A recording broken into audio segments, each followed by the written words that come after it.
Boom. All right. Ladies, you ready? All right. Good morning, ladies and gentlemen. It is Tuesday, November 2nd. Welcome to the month of November. Wow, this year is passing by very quickly. We are here for the Truckee Meadows Fire Protection District regular board meeting. And with that, before we get started, I'd like to have a brief moment of silence. Yesterday, the community lost a dear member of our community. Norman DeAnda died yesterday at the age of 82. To many of us, he was a close friend and colleague and has done many things for our community. So please join me in a quick, brief moment of silence.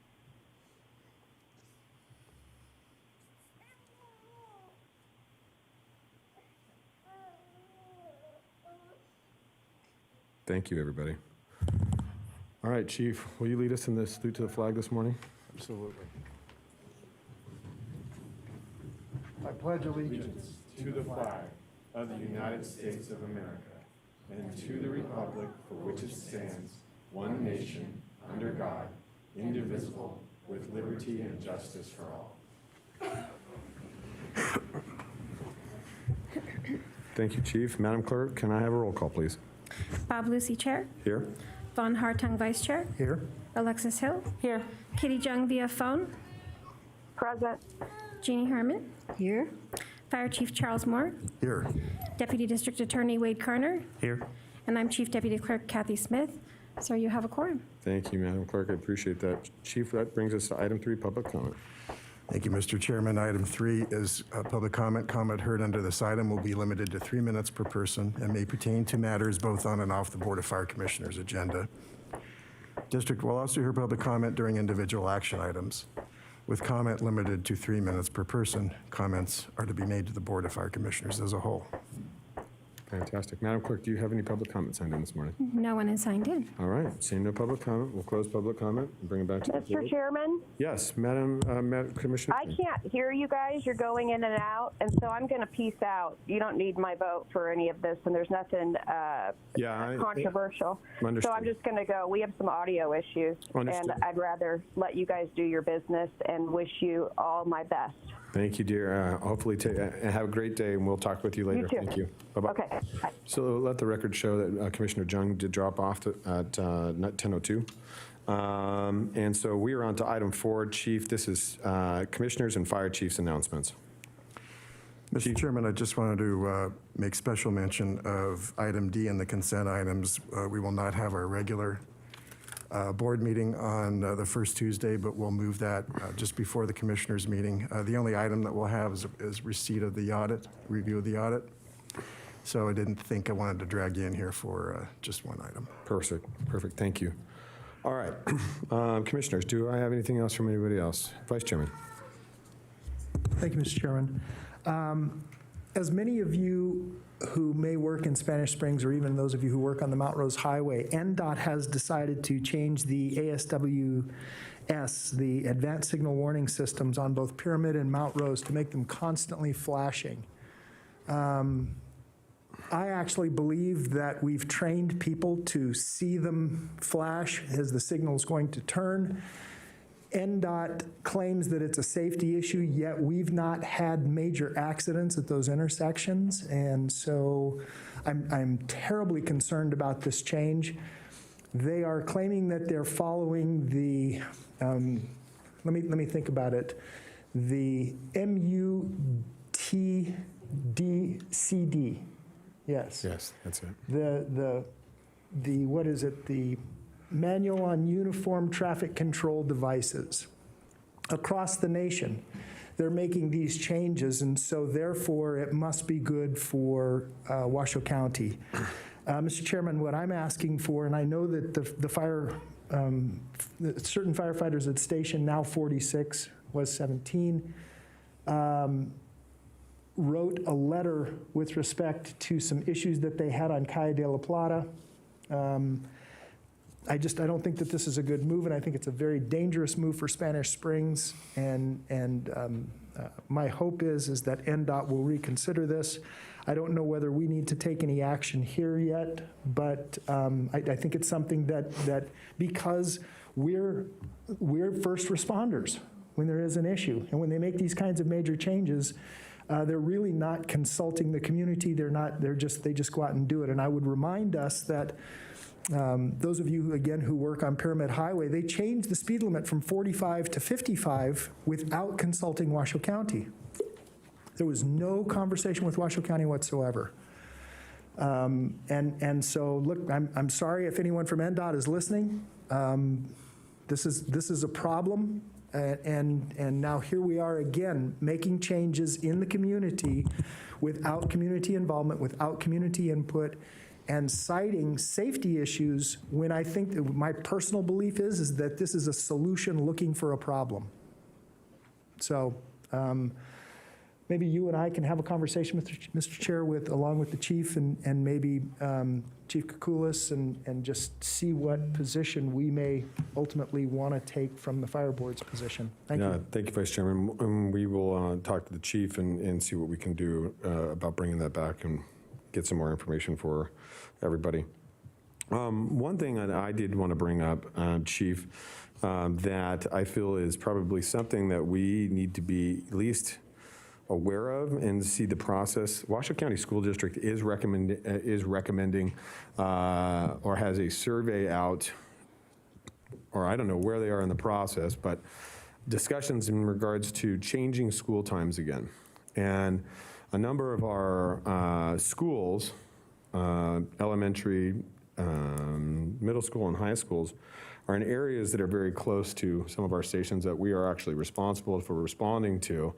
And those change of times, I want to make sure that, how that impacts, through traffic studies and in our communities, because if they change these school times, what that looks like for responses, if that's impactful to the community, what that looks like.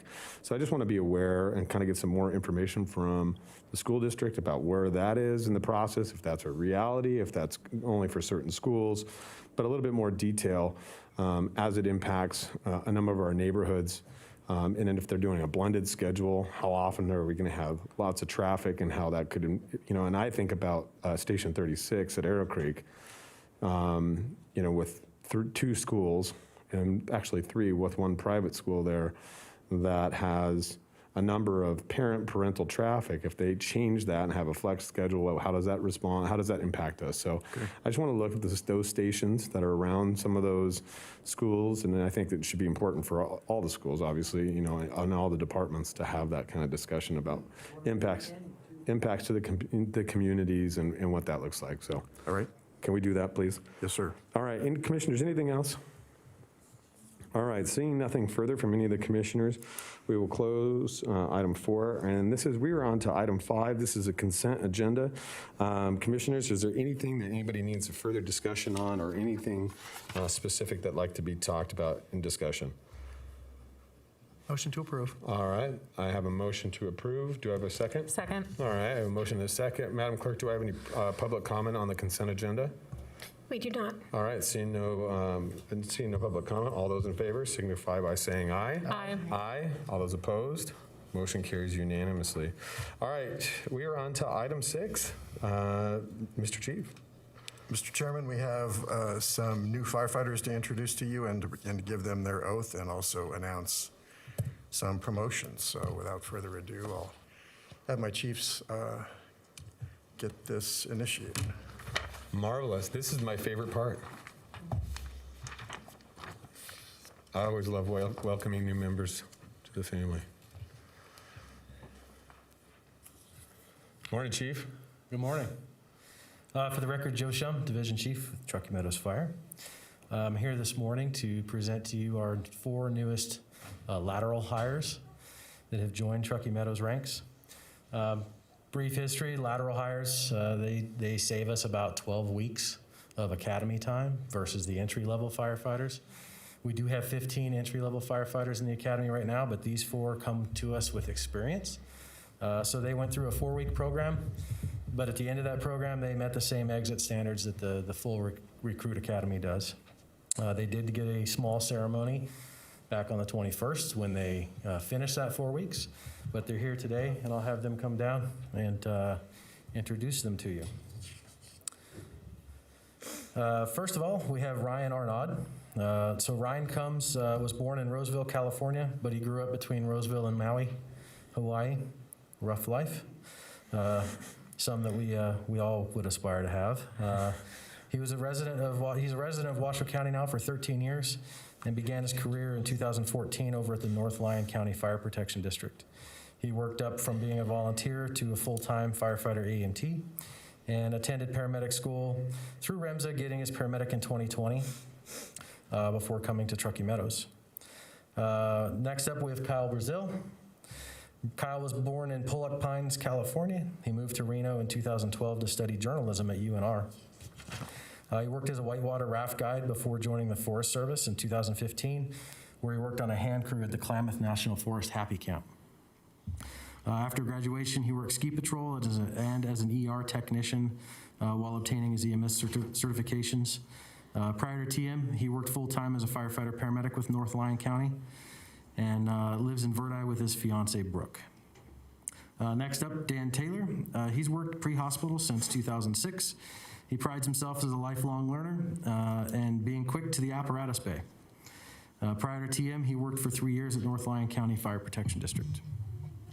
And finally, we meet Uris Vyskoski. His surname can be intimidating on paper, but he assures us that that's just a name. He's not intimidating. He's originally from Latvia, moving to Reno in 2001. He and his wife live in Truckee with their 2 daughters, Davina and Savannah. They enjoy all the benefits of the mountain town offers.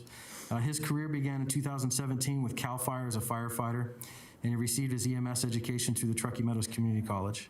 He also worked at REMSA and Renown Emergency Department to exercise the EMS certifications he was getting. He enjoys the intellectual, emotional, and physical challenges and rewards of being a first responder and looks forward to being a strong member of Truckee Meadows Fire and Rescue. So with that, I'll turn it over to Chief Moore to administer these guys their oath. Thanks, Chief. Congratulations, gentlemen. Please raise your right hand. Do you solemnly swear to uphold the laws and Constitution of the United States of America, the state of Nevada, and the county of Washoe? And do you solemnly swear to faithfully perform the duties of paramedic firefighter for Truckee Meadows Fire Protection District?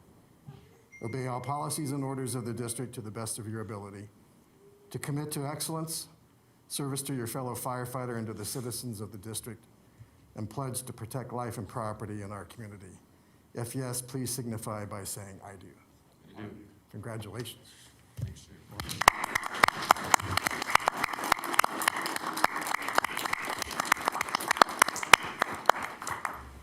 Congratulations, gentlemen. Really do appreciate all the hard work and dedication. TM definitely will be benefiting from all of your experience. So thank you so much for joining us. We look forward to being part of our family. May we do a photo, Mr. Chairman? Yeah, absolutely, Chief.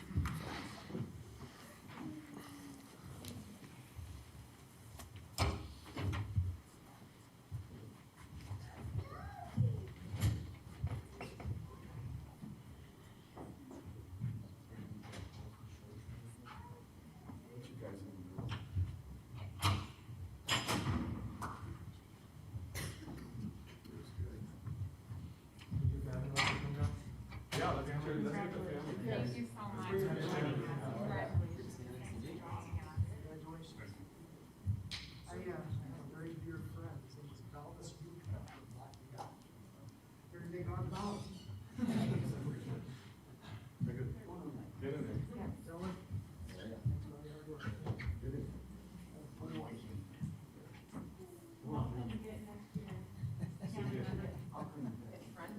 Yeah. Good thing, a little tighter on the end. Good thing they're tall. Thank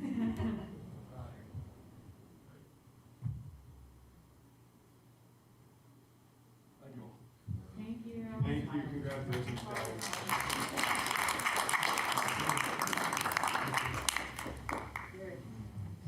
You guys know where your station is? We're gonna get those soon. I'm Spanish Springs. Don't listen to him. Southern Battalion is way better than Northern. Oh, now it's a rivalry.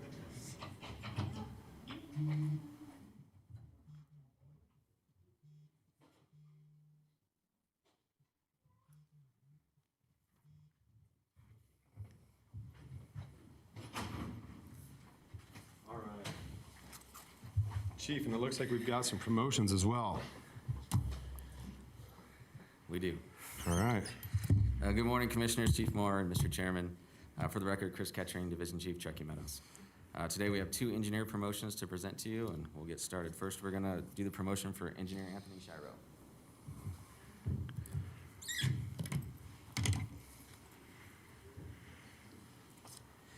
Engineer Shiro started his career with Truckee Meadows as a reserve firefighter in our reserve program. He attended TMCC paramedic program and received his accreditations as a paramedic in 2016. He was hired full-time with Truckee Meadows as a firefighter-paramedic in 2017. He has an associate's degree in applied science with an emphasis in fire technology. Anthony is a member of our apparatus committee, EMS committee, and one of our program coordinators for the district's inventory and ordering programs. His wife Anna and daughter Madison will go ahead and do the badge pinning for us.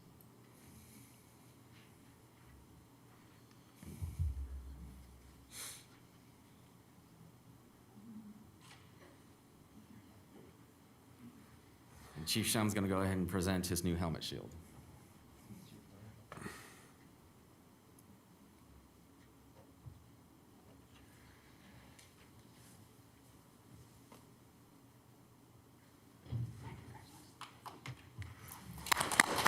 Congratulations. Next, we have Engineer Nick Raw.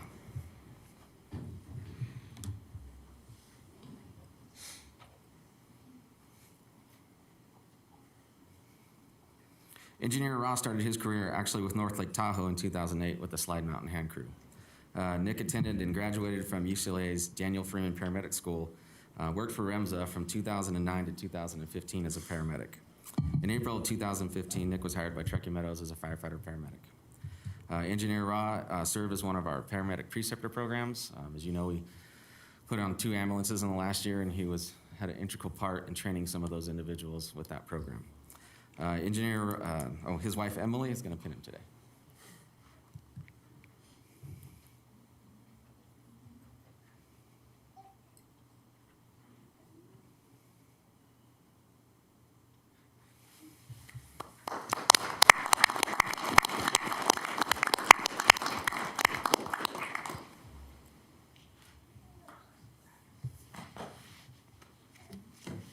Next, we have Chief Way.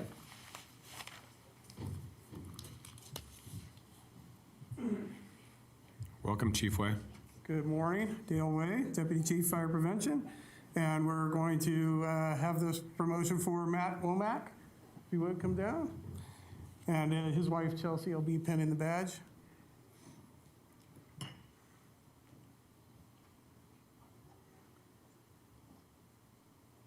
Matt has been with Truckee Meadows Fire since 2012. Prior to that was with REMSA. He's been a firefighter medic with us that entire time, but also served with our wet teams, our hazmat teams. He's done a lot for the district over all these years. And in his preparation for this position for Fire Inspector 2, Matt did something I haven't seen in all my years of the fire service in getting this professional certifications, preparing and taking the tests that are necessary for the position in a very, very short period of time. So we're very proud of Matt. We have high expectations for him for our future. Awesome.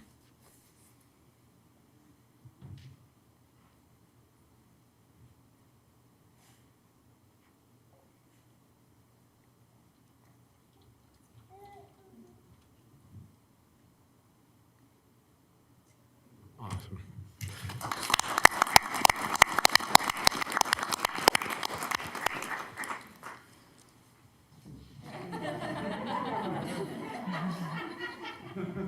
Little confusion. Big round of applause for all of you.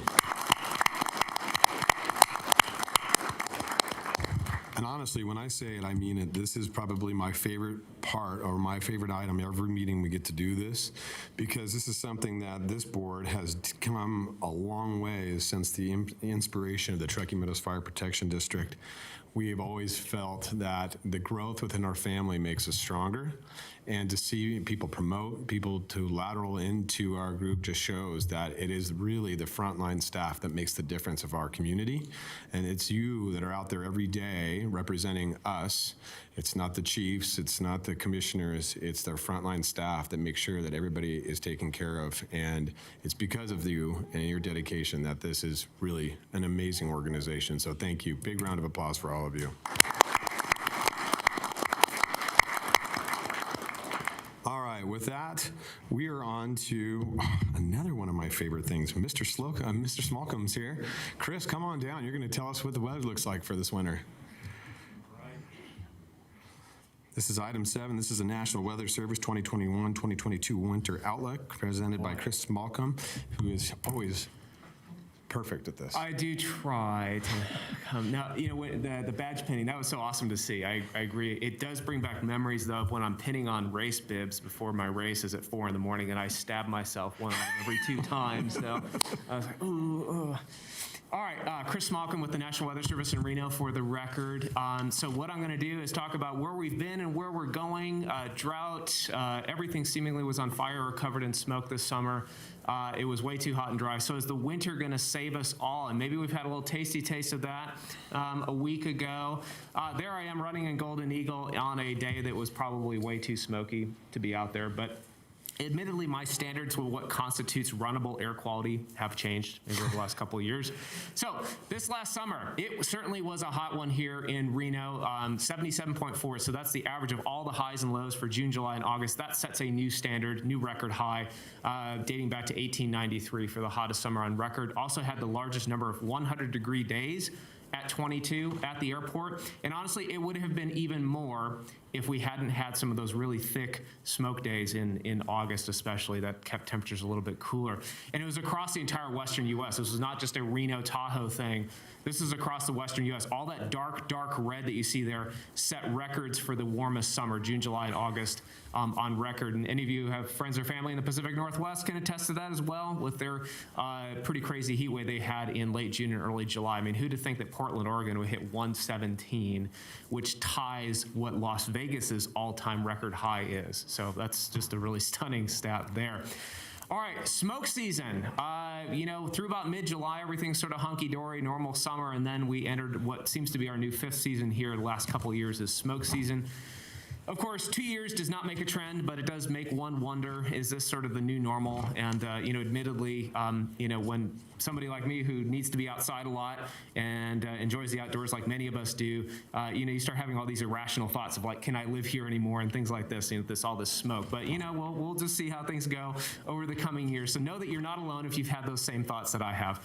This is a picture of the Dixie Fire pouring smoke into Nevada, and then the Caldor Fire is on there as well. This is after the Tamarack had kind of settled down, but you know, you just see the large amounts of smoke being detected on the satellite. Speaking of irrational thoughts, around this time, I was driving back from a race in Utah, and we're passing through Ely, Nevada. So it's hundreds of miles away. And we went around a corner of one of the mountain ranges, and the visibility was a quarter mile in smoke. Like, I'm thinking, is the fire like right there? You know, no, it was hundreds of miles away. And so it's one of those things where in your mind, I'm like, you know what? What if I just turned the car around and we just started a new life someplace else, like right here and now, immediately? Of course, we kept going. Here we are. All right. So according to the Washoe County Air Quality Management District, our great partners there, now the top 3 record high AQI days for smoke occurred this year, August 22nd, 23rd, and 24th. Mind you, those are 24-hour averages, and those are near hazardous levels. So it's no wonder schools were canceled on a couple days. You know, even this might exceed my standards for being outside. So just some really, and if you look at the top 10 there are now in the last couple of years. And this is from South Lake Tahoe. This is actually an hourly graph during the Caldor Fire. And you can see the colors are the same, so that you see that hazardous air quality occurred for just many of the hours. They only had 4 hours of good AQI the entire week, ending September 2nd. So the smoke, it's just persistent. And it does actually have an effect on the weather. When we do forecasts in the weather, this does have an effect, and it does relate to fire weather as well. The high temperatures are cooled by several degrees, sometimes upwards of 5 degrees cooler than it otherwise would have been, that it kind of bounces some of that sun energy back into space.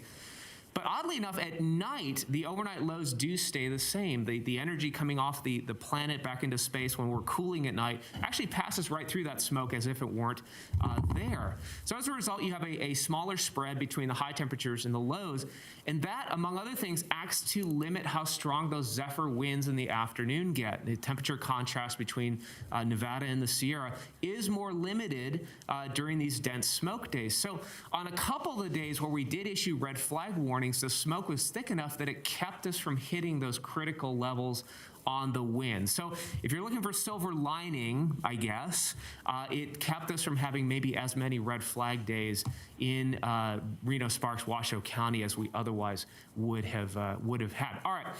Now, we did have our super duper mega monster atmospheric river just about a week ago here's a picture from KRNV of Paradise Park in Sparks with the porta potty there having kind of a bad day, floating around. I saw this on their Twitter feed. I'm like, that is going into the pre-winter talk immediately.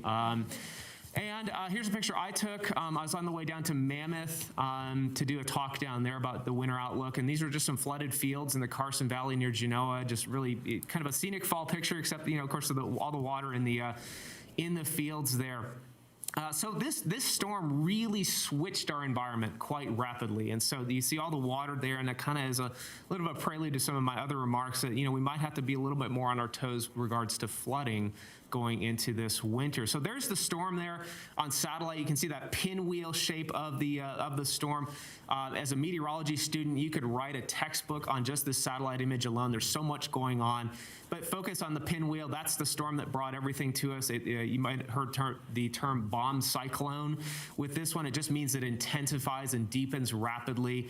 But the key thing is that big stream of clouds coming into California and northern Nevada. That is the atmospheric river, that moisture, that wind energy that we get our largest storms of the year from. And honestly, I've been in this job in Reno since 2007, and this is one of the more intense atmospheric rivers I've seen, and especially for so early in the season.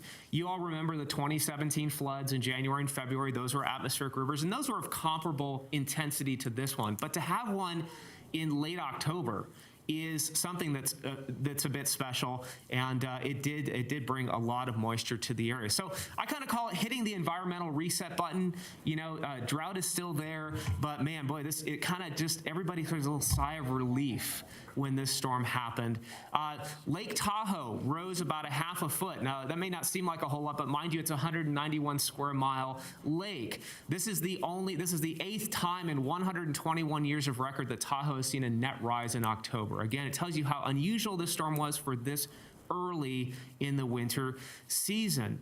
And so for Reno, there's many stats that talk about how much moisture we got there. Even at my house, we got over 2.5 inches of rain.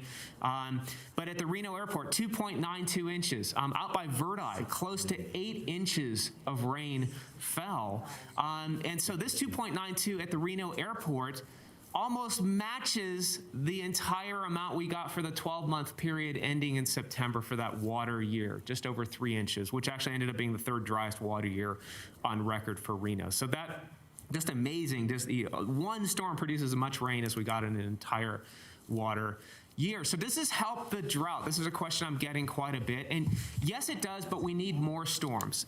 This drought is something that's a multi-year deal. It's not one big storm is not going to end it. But where it did help us is soil moisture. This is a chart showing you soil moisture basically from Truckee, Tahoe, Reno, all the way down to Mammoth. And you can see where that black line just shot up to near record levels for this time of year. And so the ground now has enough moisture in it, which on a negative side would tend to tend to prime us a little bit more for flooding if we do have some heavy rain events coming up in the next month or two. But on a really positive note, what this does is we build that snowpack this winter, we fast forward to spring. When we start melting that snow off, instead of just going into the ground like a dry sponge and just sitting there and not going anywhere, it'll run off right into the creeks, the rivers, the reservoirs, the lakes, and fill stuff up this coming spring. So the runoff efficiency, which is the term, is a lot higher in this case. So this is a really, really critical, good storm that we had to kind of set the stage for hopefully more efficient runoff this coming spring. So yay for that. Now, how about the next 2 weeks? So I'm going to start doing the outlook here. We'll start from the time frame that we sort of have better predictability on, and then we'll kind of work our way out when we have to kind of take a bigger, broader, multi-state picture. All right. So I took this picture at Cost Plus here in Reno of some energy drinks, and they had two different styles. They had the Bob Ross positive energy drink, and then above that they had Liquid Rage. So I think the storm we just had about a week ago could be classified as Liquid Rage, but are we in for more Liquid Rage, or maybe are we in for some nice little storms, you know, that kind of deal? And a couple days ago, I happened to see Bob Ross on the Create Network on TV, and I'm like, you know, you sort of just find yourself sitting there and kind of just watching it, and it's just all nice. Everything's fine with the world at that point. So we are in for some storms over the next week, and this is showing you the rainfall forecast on the left and the snowfall forecast on the right, kind of at bigger picture scales. This is looking pretty far out. We're looking at a system coming through Thursday, more wind than rain for Reno, but then some stuff coming in Monday, Tuesday of next week does start to look a little bit wetter. So a half an inch or so of moisture down here in Reno, not out of the question with that series of storms Monday and Tuesday. Some snow up in the mountains, and in fact, where there is snow right now in the mountains, it's pretty high up, you know, 8,000, 9,000 feet. But where there is snow, it's at like triple, quadruple the percent of normal for this time of year. So that was from that storm that we had last week. Where it did snow with that storm last week, it snowed a lot. So again, some more good news. Now, further out as we go into mid-November, we are in that kind of leaning above normal on the precipitation, that chart there on the left-hand side. So there is a possibility of some additional storms. The best risk is further up in the Pacific Northwest, but we're still in the game for some storms. So the first half of November is looking somewhat optimistic for us to get some additional precipitation. Now, how about for the month as a whole? If you're just looking at, you know, through the end of November, overall we're in that what's called equal chances, which basically any scenario is on the table at this point for the month as a whole. When all is said and done, we could end up drying out again the second half of November, or we could stay active and end up with an above normal precipitation month. So that's equal chances is what that means there. Now, for the rest of this winter, all the focus, of course, is always on El Nino and La Nina, and we are going into what's called a weak La Nina state, and that's where that tropical Pacific Ocean is cooler than normal. You see lots of blues down there, some oranges, which is above normal, but you see lots of blues there, so cooler than normal overall. So what does that historically mean for us here in northern Nevada? This is a scatter plot showing you the El Nino winters in red, the La Nina winters in blue, the neutral zones in green, and then the vertical axis is the amount of precipitation we get in October through March, so the core winter months. And so what we're expecting, again, is that weak La Nina state, which actually exhibits some of the highest variability of any kind of winter. So we've had some very dry winters. We've also had some very wet ones as well. In fact, our friend 2016-2017 is sort of an honorary weak La Nina member. It's more officially in the neutral zone, but it's awfully close. That's that dot you see there at the very, very top there. So again, some of the widest variability is in these weak La Nina states. And that's what the official forecast shows for northern Nevada. December, January, and February is really anything is on the table at this point in terms of storm activity and precipitation and snow and things like that. So if you're hoping for a wet winter, that's a possibility. If for some reason you're hoping for a dry winter, that's also a possibility at this juncture. There's nothing screaming at us that says one way or the other that winter is going to go a certain way. So some random winter outlook thoughts while I'm delirious out on the trail, things I've thought about. Does a hot, dry summer mean a wet winter, or does it mean a dry winter? No, there is no correlation, no statistics that show anything there. Will all the this smoke in the atmosphere affect the storm track? I've gotten this question a number of times. You know, it's not just California, it was Siberia set records for the amount of smoke going into the atmosphere. No, it's unlikely. I can't prove it for sure, but it's unlikely because a lot of that smoke eventually does settle out as it goes around the globe. If you want to affect the storm track by something like that, you need a big volcano. That'll do the trick. You know, a Krakatoa, a Mammoth, a Yellowstone, you know, that might do the trick. All right, if we have a super wet October, which we officially did, we set a record for the wettest October here in Reno, just by that one storm. Does that mean a really active winter? Possibly. It's not 100% correlation, but I've seen a number of very busy Octobers go on to be continued active winters storm-wise. So I think this is a little nugget, kind of raises an eyebrow to keep an eye on the rest of winter. Other very wet Octobers, 2010 and 2016. And both of those went on to be very, very busy winters recently. Now, could we also go the other way and have a third dry winter in a row? Absolutely. That's sort of a normal state of the climate here. We have giant swings from year to year to year. You can see the multi-year drought in 2015. So seeing 3 and 4 year periods of dry conditions is not unheard of as well. The one thing with these La Niñas is we've had some of our higher flow rates on the Truckee rivers during these weak to moderate La Niñas, including 2017 and some of the bigger flood years. So I think we don't know the physical linkage, but the statistics do kind of indicate that we've seen some of our higher water years during these weak La Niñas. So there's enough data here, you know, with our wet ground now and then this kind of stuff that, yeah, we might want to be a little extra prepared for flooding as we go into the core winter months this year. So this is my threat matrix relative to normal for the rest of this winter, kind of how I'll end the presentation. That really, you know, in terms of snow and fire weather and cold and things like that, generally there's no screaming signal one way or the other how it's going to go. The river flooding, I went above normal just because for the next couple months, these storms that we just had really moistened the soils up. So if we were to get another storm of that magnitude, I think flooding would be more of a concern for the area. And then the post-fire floods, so all these giant fires we've had in the region, those will flood quite quickly if we have high-intensity rainfall. So I think that's kind of an above-normal hazard as we go into winter. So I'll end my presentation with just, you know, I was going to ask, so Chris, what is your gut feeling about the winter? You know, you've talked about the science. What's your gut? I'll say that storm we had a week ago was an eye-opener. And it just it's telling me that the atmosphere is behaving differently this winter than it has the last couple. The last few, we've had this big ridge of high pressure parked off the west coast that's kind of deflected storms away from us for the most part. But to have that big storm there just sort of punch right through that ridge of high pressure as if it weren't there is like, you know, maybe there's some potential for some of these storms to actually make it to us this year. So I'm going to lean in the optimistic direction of maybe a little bit above normal winter here. But that's kind of again, the Chris Malcolm gut feeling metric, if you will. So that is what I've got, and I appreciate the invite and your attention. Chris, it is always a pleasure to have you. And like I said, there is no more entertaining presenter than you in all my years on this dais, let me just tell you. Appreciate it. And it's nice to see you actually in person, too. We really enjoy having you here. So I do have a question, though, for you. You know, if your intuitions are right and we are going to have that wet winter, that means potentially lots of vegetation next spring. And that's where that becomes a challenge for us here at the fire service to make sure that we're prepared for those light fuels that grow quick and easy and dry out very quickly. So, you know, with the wet winter, I mean, maybe this might be asking too much, but next summer, are you feeling that we're going to see the same type of heat and temperatures as we've seen statistically the last couple summers as well?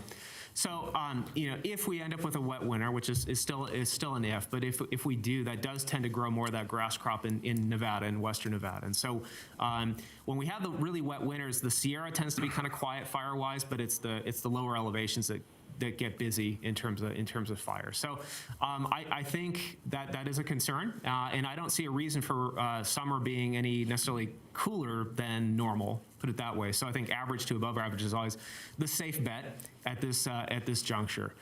So yeah, I think that is something extrapolating into the future that we should keep in our radar for next summer. Great, thank you. Any other questions for Chris? Anybody? No, Chris, thanks again. Appreciate you for coming today. Thanks so much. Thank you again for the invite. It's good to be here again. Yep. Good seeing you. Yep. All right, so this was just a presentation, so we know no need for any action here. So we are on to item 8. This is the fire chief report. Chief. Thank you, Mr. Chairman. I'll have Chief Kukulis give you a brief operational update. Chief Eisenhagen will give you a green waste update, and I'll give you a little information on capital projects. Perfect. Welcome, Chief.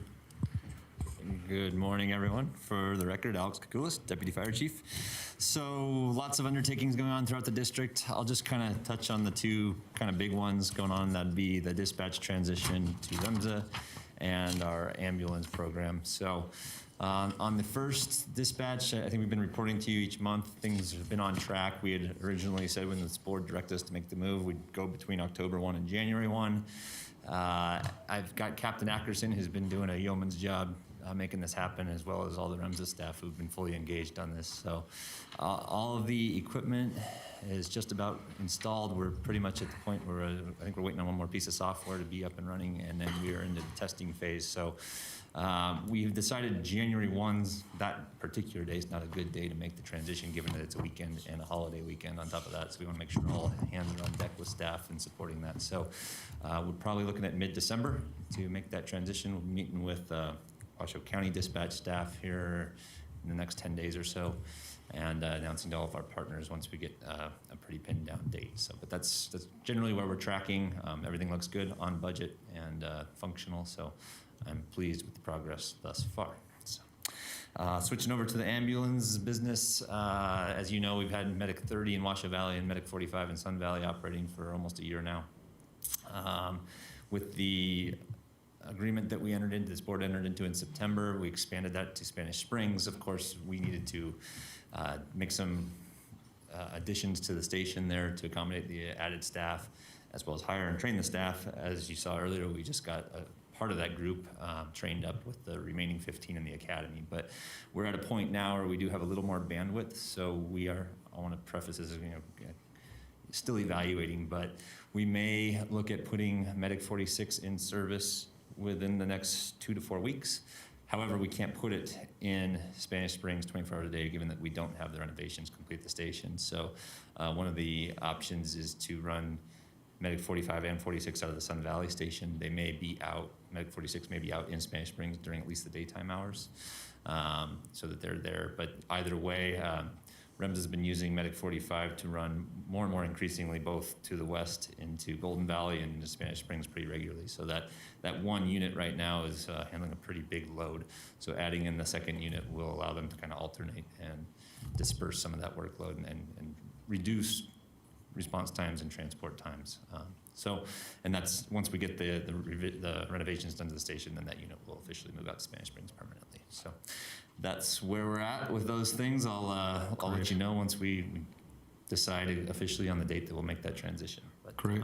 Otherwise, if there's any questions, I can answer them, or I'll turn it over to Chief Eisenhagen. Any questions for Chief on operations? Thanks, Chief. Chief Eisenhagen. Good morning. For the record, Division Chief August Eisenhagen. Chief Moore asked me to give an update on green waste. The numbers are up on the presentation. We're well underway. 6 days have been completed so far for a total of just under 350 loads. That translates loosely to about 2,500 cubic yards and 85 tons of material that's been collected. This weekend coming up, crews will be at both Lemon Valley and the Silver Lake Station. And the following weekend, they will be in Palomino Valley one day at the Equestrian Center, another day at Lazy Five Park in Spanish Springs, and then after the Thanksgiving holiday, they'll be doing 2 more days in Washoe Valley. And that's an update, unless there's any questions. Great. Any questions in regards to the green waste program? Thank you. Thank you, Chief. Appreciate that. And just before we go into Chief Moore on capital projects, also remind everybody that this month of November, waste management, you're allowed to put any amount of bags out for green waste, whatever waste, you have that extra capacity this month for any county residents, so that you can utilize that on top. If you can't make it to one of our green waste disposal events, be sure that in November you just put it out you put 6 bags out by every pickup, and they'll take it away for you. All right, Chief. I've made some contact with Apple, and we have a meeting scheduled on November 8th to discuss, have a kickoff meeting on the Apple station. And just briefly, I'm thinking to plan staffing that station in fiscal year '24. So that gives us 2 years to plan and to build. So that's the time frame, but November 8th is when we'll be having that kickoff meeting. And on Hidden Valley, plans are still being worked on with the residents, so we're going to phase this station to where when the residence is done, all operations of Station 37 in Hidden Valley will move into the residence. And then phase 2 will be tear down of the existing apparatus bay and rebuilding that, and we'll look for completion of the project sometime next fall. Okay. And where are we with the combined station right now?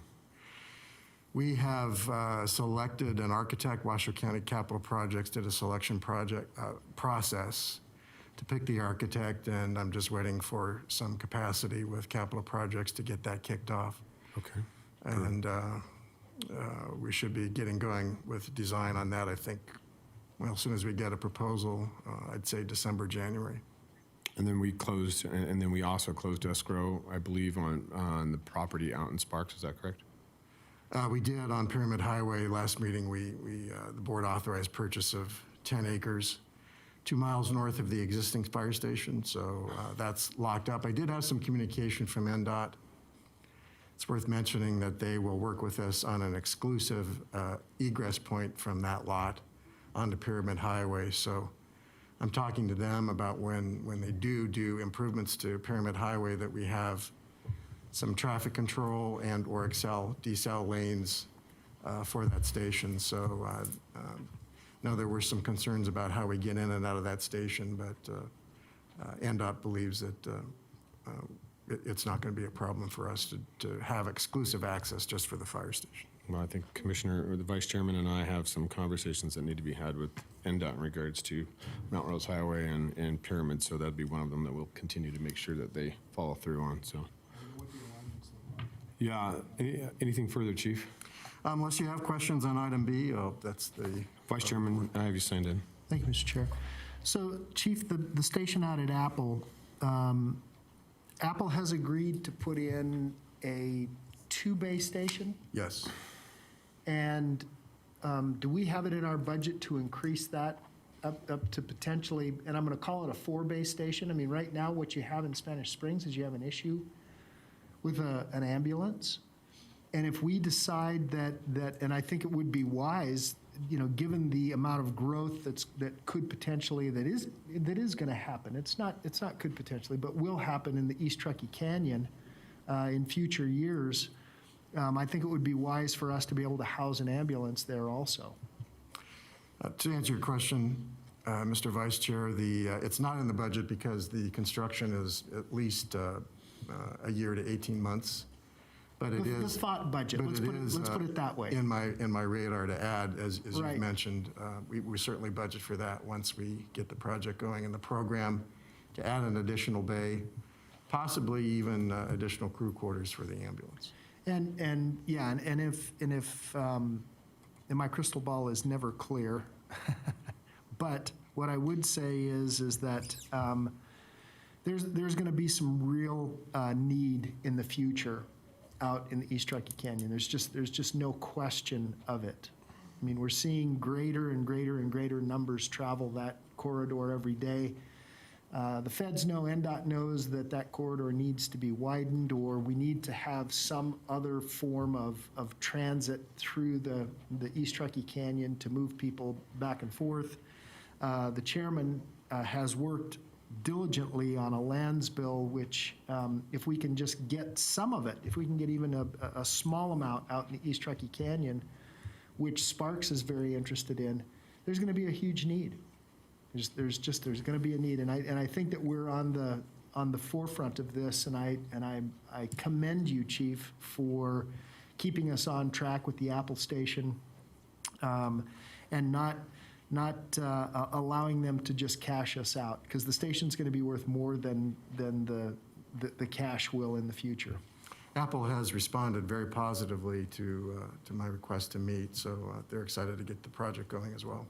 Good. Thank you. Great. Thank you, Mr. Chairman. Chief, I had just one other question too in regards to the event that happened close to Station 33. It was a mix-up in 911 calls